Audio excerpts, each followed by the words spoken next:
How to play music through mic on Roblox. Now in this quick video, I'm going to show you how you can play music through your microphone when playing Roblox. First is we're going to be downloading a third-party application or software. Just simply create a new tab in your current browser and type in voice meter banana, like so. And then choose on the very first result that will redirect into VB audio. Once you're here, just simply scroll down and then simply download the whole package of the zip file. Once you've successfully downloaded it, just simply have it installed on your PC, and this is going to be the app that we're going to use. Now click on A1 and then make sure on your output device is selected to whatever headset or microphone you're using.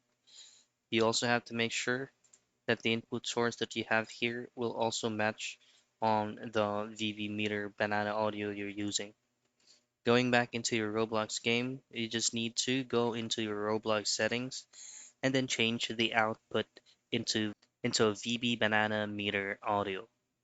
And that is how you play music through mic on Roblox.